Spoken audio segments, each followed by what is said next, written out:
Странное вождение водителя «Лады» 9-й модели привлекло внимание полицейских поздним вечером.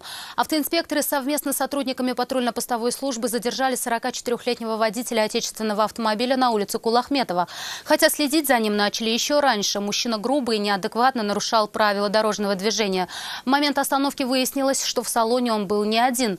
Компанию водителю составили пассажиры, которые в этот вечер явно находились навеселе.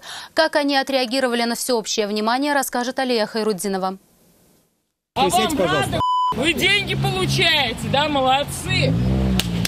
Приезду ни полицейских, ни нашей съемочной группы предположительно нетрезвая компания была явно не рада. Пассажиры отечественного автомобиля не стеснялись показывать неприличные жесты и использовать нецензурную брань. Сами же отметили, что ничего плохого не произошло и остановили их зря. Здесь убийство или что? А что здесь произошло, по-вашему? Здесь все хорошо?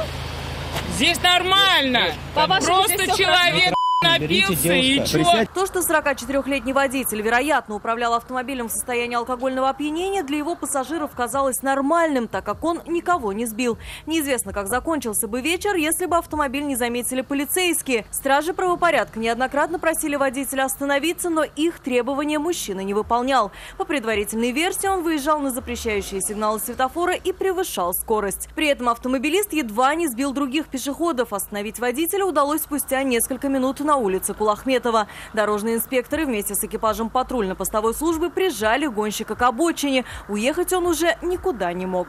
Мы вас остановили и выявили признаки алкогольного опьянения. Прямо ответили. Вы проходите освидетельствование алкоголя. Можете погромче сказать? Вы отказываетесь? Через прибор алкотестер вы отказываетесь. Вы слышите? Понятые. В присутствии вас водитель будет отстранен от управления транспортного средства. При понятых мужчина согласился пройти медицинское освидетельствование в больнице. К слову, инспекторы выяснили, что в подобном состоянии он попадается уже не впервые. На ближайшее время было назначено судебное заседание, где должен был решиться вопрос о лишении его водительского удостоверения. Да ничего не произошло. А зачем с полиции проехали?